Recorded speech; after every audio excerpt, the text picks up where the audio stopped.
Hello everyone. Welcome and thank you for joining me for the 2021 DOORS Annual Reporting webinar. My name is Amrit and I work on the off-road regulation implementation at the California Air Resources Board. Today, I will be providing instructions for navigating and completing the annual reporting in DOORS. And there are two sides of DOORS, a side for off-road diesel vehicles and a side for large spark ignition vehicles. Both regulations require annual reporting, but we will only be going over the off-road diesel side of DOORS, its annual reporting requirements, and the affirmation form that is required yearly for the off-road diesel regulation. The webinar today is designed for diesel equipment owners who have already entered their vehicle or equipment information into the DOORS system. If you're just starting your compliance journey and need to learn more about the regulation requirements, please check out the 504 training, which provides detailed information to help fleet owners understand and comply with the off-road regulation. You can visit the off-road zone to register for a class or to view the recordings online. If you're completely new to the DOORS reporting system and the off-road diesel regulation, I will suggest that you continue to follow along, but you will need to complete the initial reporting process first. You can find the initial reporting user guide on the off-road zone under the DOORS resources. All right, let's get started. So if you have questions about anything that we discussed today, please send DOORS an email or call the DOORS hotline for further assistance.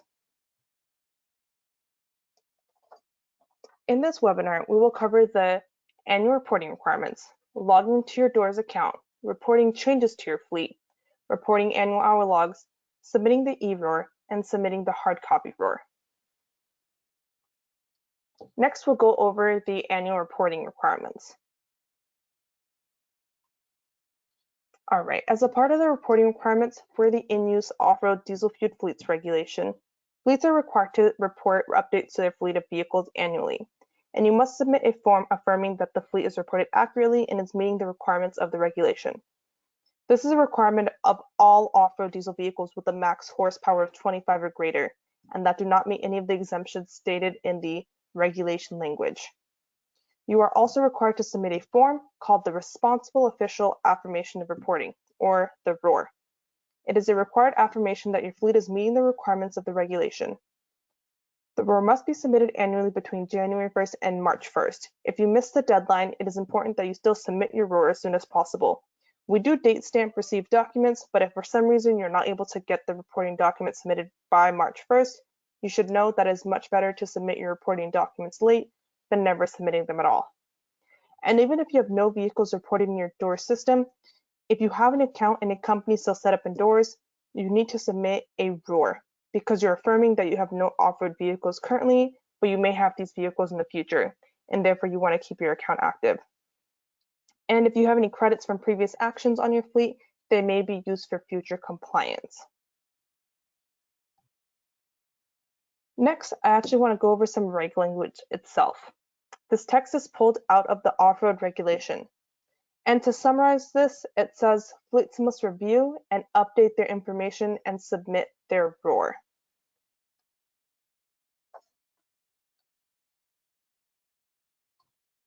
All right, next we'll talk about logging into DOORS.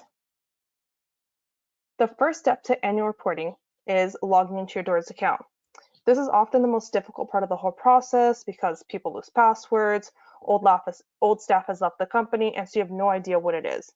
I will show you how you can log into DOORS and how to retrieve your password if you cannot figure out what it is. The main point I want to stress on this topic is that you do not need to create a new DOORS account if you already have an account, because this will result in your vehicles being in the system twice, and you will ultimately become out of compliance on the fleet that becomes out of date. All right, so next we're going to go ahead and actually log into DOORS.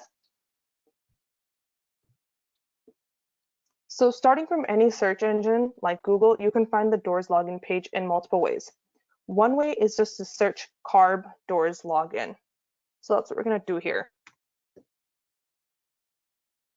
Now, the first thing that normally pops up will be associated with the login page or will at least give you a jumping off point. So we're going to go ahead and click on the very first one here. So this one here is the InUse off-road diesel fueled fleets regulation home page. So if we just scroll down on this page slightly, well, we'll find the Doors login page here. So we're going to go ahead and click on that. And so once you find it, you can simply just enter your username and password here and then click login. But if you don't have this information, you can click the forgot your username and or password link below.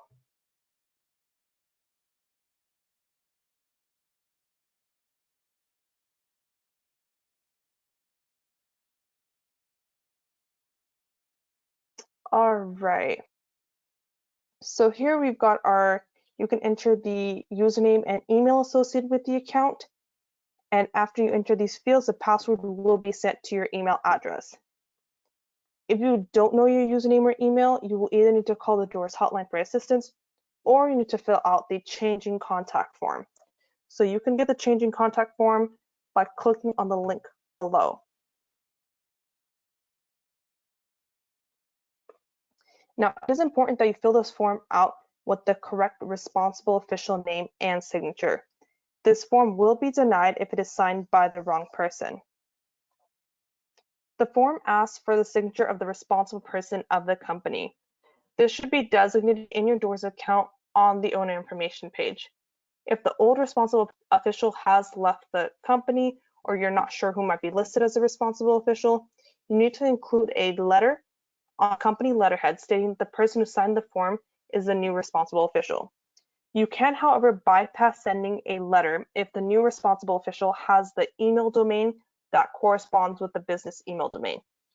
So for example, say I work for a company called ABC Construction, and my email address is amrit@abcconstruction.net. All I have to do is fill out the form correctly and email it to Doors. But if I had a more generic email, like at Gmail or at yahoo.com, I'll also need to attach a letter along with the form. So in this form, you're going to want to check the correct box here in part 1. You'll fill out the rest of your fleet information. In part 2, you'll need the contact information. So this can be the same as the responsible person, or it can be a different person. And then at the bottom here, we'll need a signature from the responsible person and the date. I mean, if all else fails, you can always call the Doors hotline and they can tell you what steps you need to take to retrieve your login information. Often it is as simple as confirming some information in your Doors account, and then we'll just email the password to you. Again, I do want to reiterate, do not create a new account just because you can't remember your old information. All right, so we're going to go ahead and close out of here. And we're going to go ahead and log in.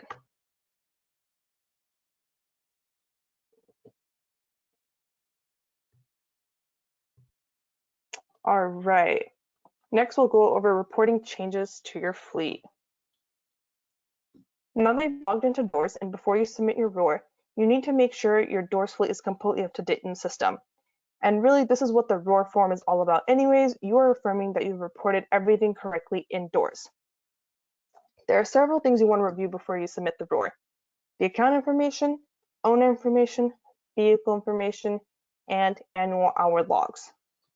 So we'll go back to Doors. And from the Doors home page, the first thing we're going to do is go to our edit account page here on the top right. So I'm going to go ahead and click on that. This here is where you can assign the contact person. The contact person can be anyone associated with the account, just someone that has access and who will be checking his or her email for notices. Basically, whoever is in charge of keeping the Doors account up to date. On this page, if you scroll down, there's also a table where you can change your password as well. Now, the next thing we're going to want to do is go to the owner information page. So to get out of this page, we'll go ahead and click on the Doors home. And then I'm going to go ahead and click on my company name.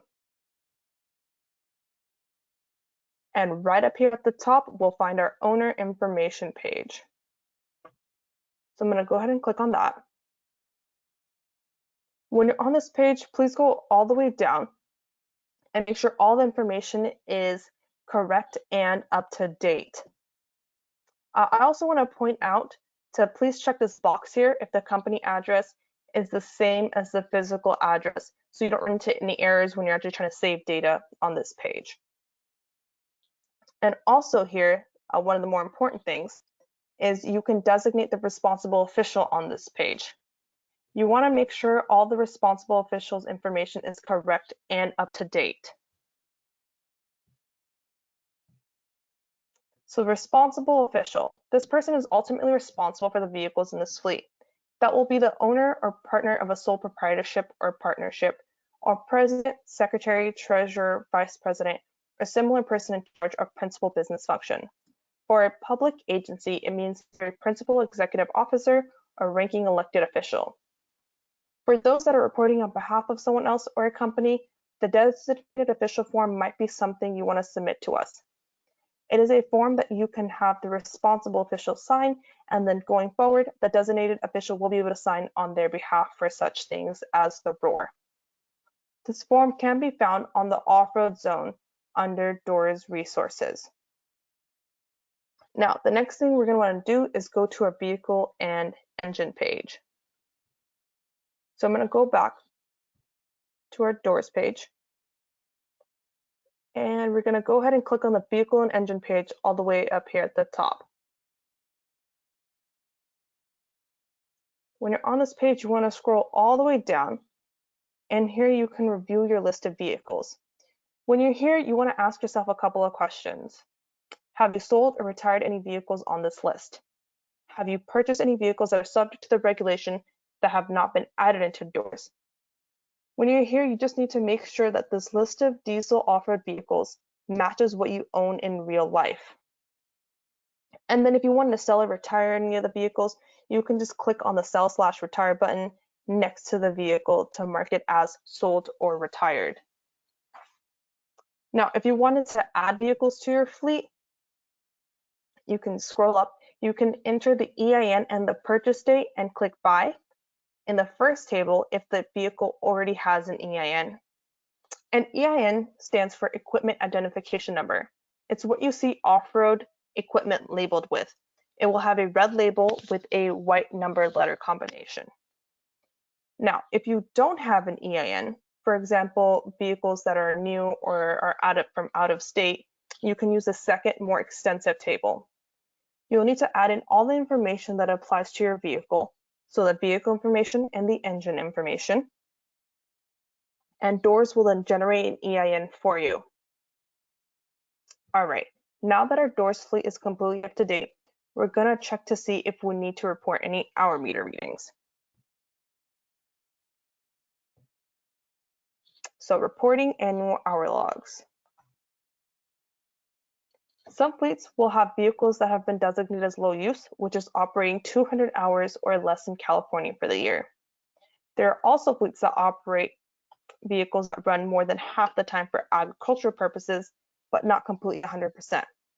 Both of these designations require annual hour meter readings to be submitted in order for them to be considered exempt from the performance requirements. You have to report hour meter readings if you claim any of these special designations, and you will not be able to submit your ROAR if you do not submit the required information. All right, we're going to go back to DOORS. And the first thing we'll do is we're going to go ahead and enter our low use hours. So we're going to scroll all the way up, and we're going to go ahead and click on the low use page here at the top of the screen. And here on this page, you can see the vehicles that we have the low use designations for. Now, before we actually start reporting our hours, I do want to spend some time and go over the low use designation because we get a lot of questions and there seems to be a lot of confusion around low use. First, I want to clarify that you are not required to place vehicles in low use. It is a compliance path that some fleets choose. Another thing I want to clarify is that you are only required to enter hours for vehicles designated as low use. If the vehicle in your fleet is not designated as ag or low use, we do not require hour meter readings, and you can simply just skip over reporting the annual hour logs. All right, next, let's discuss the different types of low use. So there's year by year outside, permanent, and permanent outside. Now, the difference between the regular year by year and the year by year outside is that regular year by year means a vehicle that operated exclusively in California less than 200 hours per year. While a year-by-year outside vehicle is a vehicle that operated both inside and outside of California, but that was only used less than 200 hours per year in the state of California. All right. Next, we'll go into the difference between permanent low use and year-by-year low use. There are some similarities and some differences, and fleets choose whichever fits their compliance strategy the best. So similarity is that when a vehicle is put into either of the low use options, that vehicle can get excluded from the fleet average calculation. Now the difference is that with year-by-year low use, a fleet can decide to take the vehicle out of low use if they exceed the 200-hour limit without having to meet the adding vehicles requirement. With permanent low use, if a vehicle exceeds this 200-hour limit, the vehicle must be removed from the fleet unless it meets the adding vehicles requirement. But with the permanent low use designation, fleets may also earn backed credits. Now, please remember, if you're designating a vehicle as low use, it must have a functioning, permanently affixed, non-resettable hour meter. All right, next we'll actually go over how to record the hours. So we're going to go ahead and click on the low use hour meter readings button here.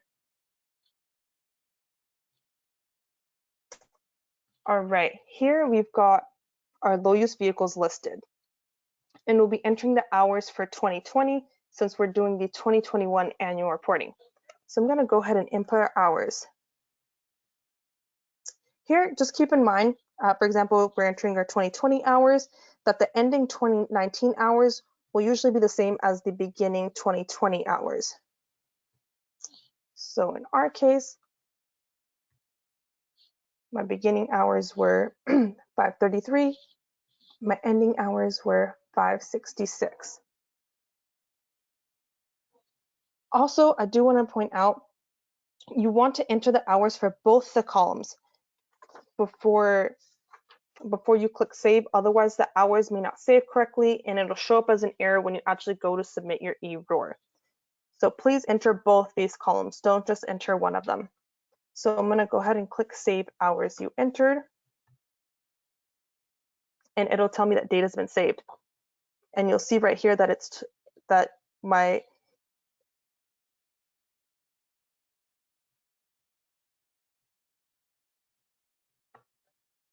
total hours within California have already been entered in here. All right, so next we'll actually go and enter our outside low use hours. And this here can be done on the same page. So we're going to go ahead and open the form for the 2020 hour meters.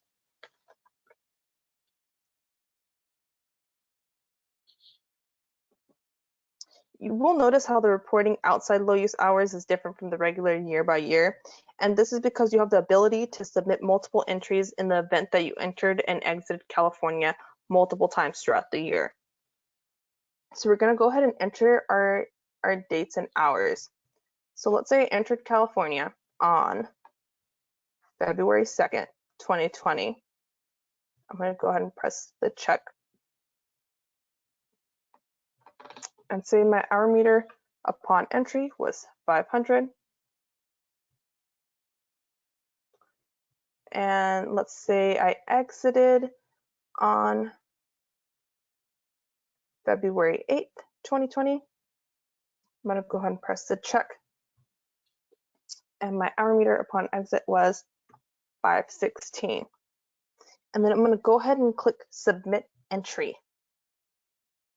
And then you'll see that your entry has popped up on the right side here.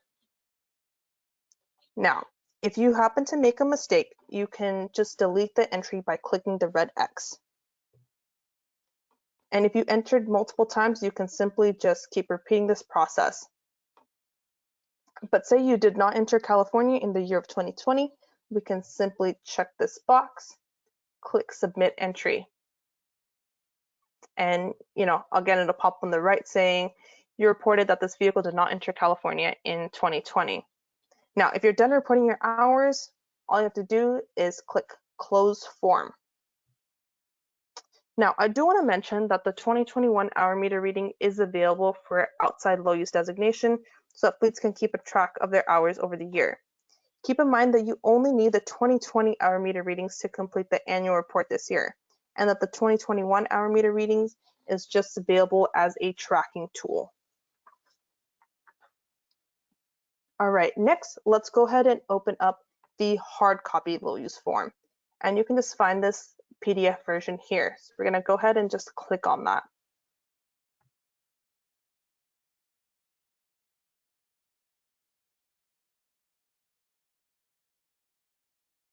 All right, so you're gonna need to fill this form out completely and send it to door staff for approval. So in part 1, you're gonna check the correct box depending on whomever is signing the form. Keep in mind that you must be designated as the responsible official if you check this box, or as a designated official if you check this box on the owner information page indoors. And then of course you can fill out the rest of the fleet information in part 1. And in part 3, we will need a handwritten signature and a date. Now we'll go on to page 2 of the form. Here you're going to enter the EIN only for the vehicles with the outside low use designation. We're going to enter the hour readings for the vehicle upon entry and exit. This should not add up to more than 200 hours. So let's run through a quick example. So I'm going to go ahead and put in my EIN.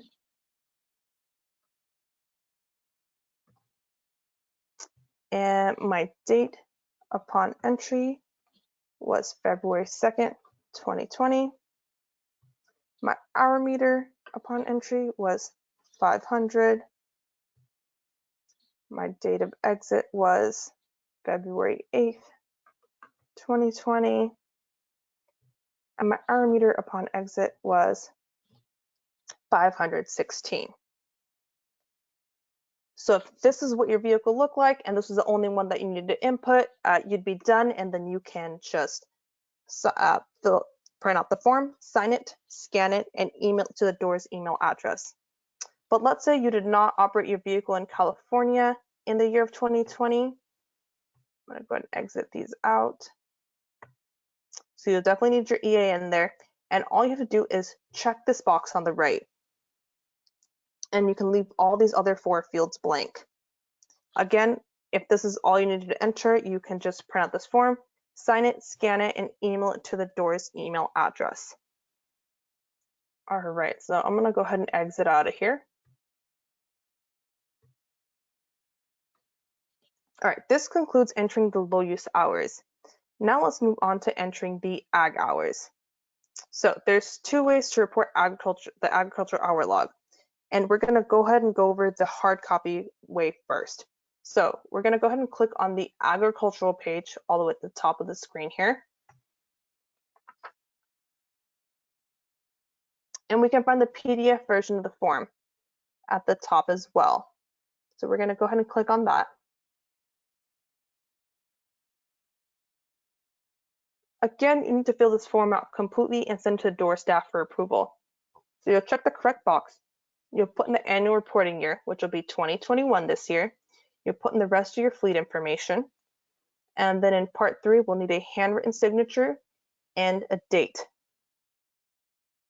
Now, moving on to page 2 of this form, you're going to enter the hour readings for January 1st, 2020, and the readings for December 31st, 2020. And then in the 4th column, you'll enter the hours you used the vehicle for ag operations. And in the last column, you'll enter the hours you used for non-ag purposes. If you exclusively use the vehicle for ag purposes, you would enter a 0 in this column, so what it looks like right now. If this number adds up to the difference between the starting hours and the ending hours, so for example, if it looked more like this,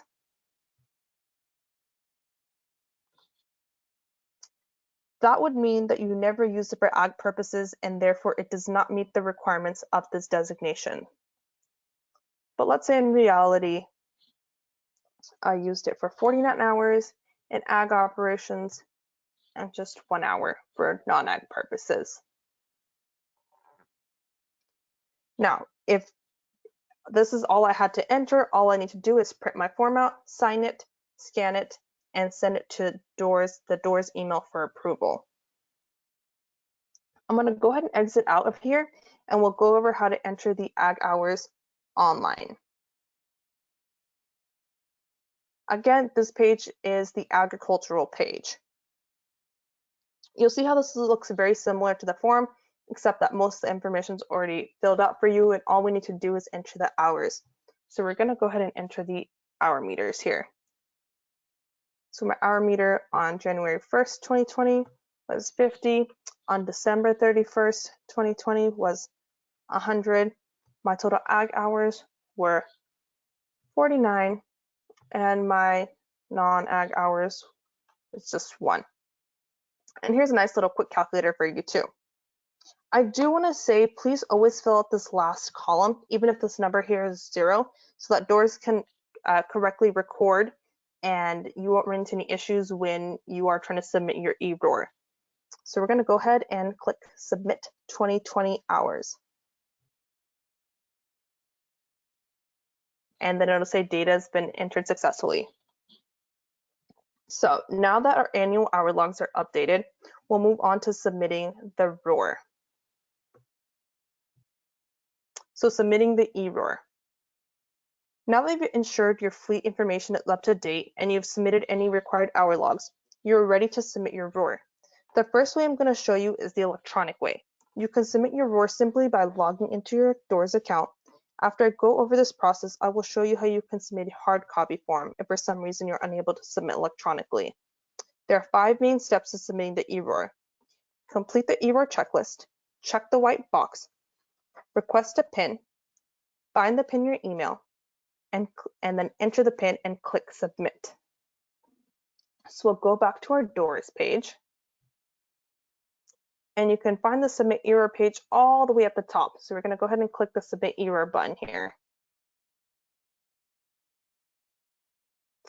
Now, the ROAR requirement page will appear with a checklist of requirements. Green checks are good, showing completed items. Red X's are items that need completion. So review this ROAR requirements checklist. Once all the boxes are checked green, we can proceed. I do want to say you will likely have a red X for line 1B, and all you need to do is run your compliance snapshot, and you can do so by clicking on the embedded link in line 1B. Now, if you're missing something, for example, I'm missing the responsible official email, we're going to go ahead and fix this and then come back to the checklist. So I'm going to go ahead and go to the owner information page.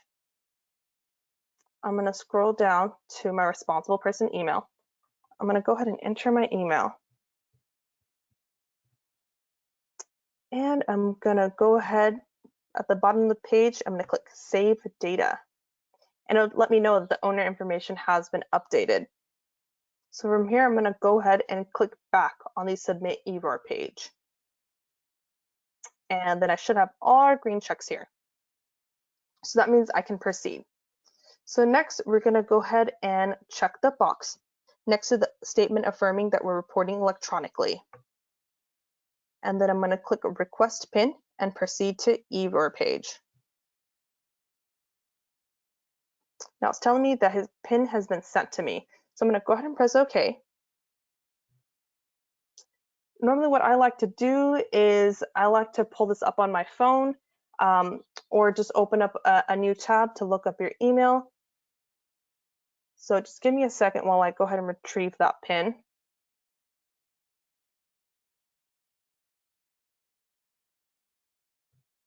The pins come in for me. I do want to say that this is a unique pin and you do get a new one every single year, so it is not something that you need to save. So I'm going to go ahead and enter that, and I'm going to click Submit Electronic ROAR.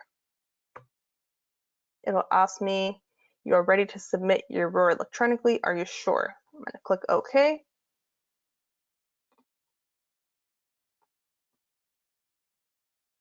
And then it'll tell me that the electronic ROAR has been submitted successfully. All right, and now if you want to obtain your compliance certificate, you can just go up here to Other Tools. And the third one down is a compliance certificate. So we can go ahead and click on that. and then you can view this and print it for yourself. Again, this is just for you, so you do not need to submit this to us. Now, for submitting the hard copy ROR form. In lieu of submitting the electronic ROR, you can also submit a hard copy form in order to fulfill your ROR requirements.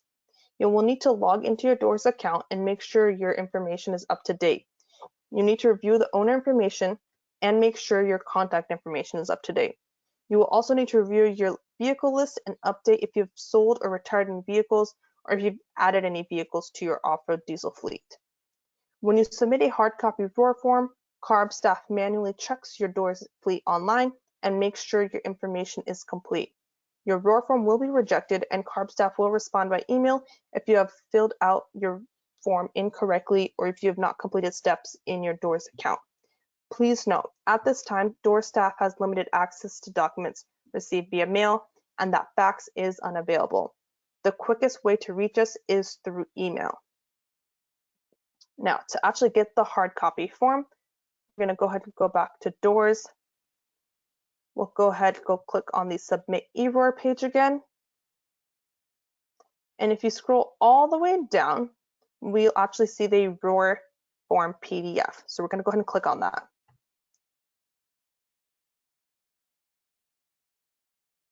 Again, here you need to make sure you fill in every section of this form and you have the correct person sign the form. A majority of our hard copy ROR forms are denied the first time around, usually because they have a signature from the wrong person or they have the incorrect reporting year. So this year, the reporting year will be 2021. I understand how this can be confusing because you're reporting information for 2020.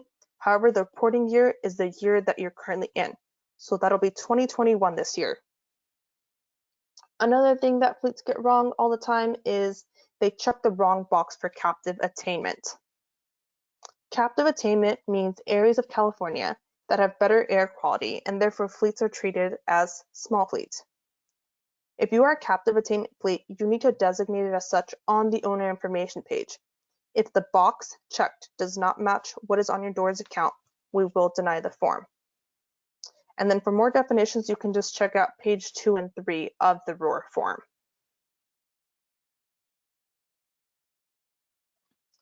Again, you're going to fill out part 1 completely, so check the correct box, put in the annual reporting year, which is 2021. The rest of your fleet information, you'll check the correct box for part 2. And again, we'll need a handwritten signature here in part 3 and a date. And you can just print it, sign it, scan it, and send it to the DOORS email address. But hopefully none of you will have to do that because you'll be pros at the eROR. All right, the next thing I want to go over really quick is the off-road zone. Because we mentioned the off-road zone quite a bit during this webinar, I do want to quickly go over it. So again, from any search engine, we're just going to go ahead and search the off-road zone.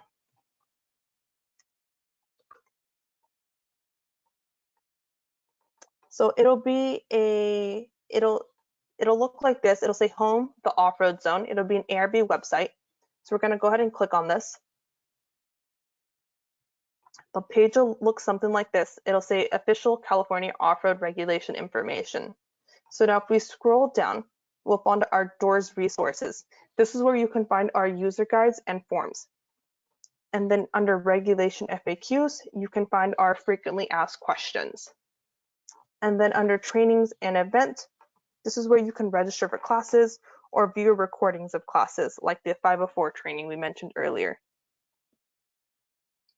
And then if you scroll down a little bit further, you'll find this that says off-road diesel. Here you can find some more background information on the off-road regulation. And if you scroll down even further, we've got some great helpful links and some more great resources like the EI and label vendors, the off-road certification database, and here's another way to get to the DOORS login page.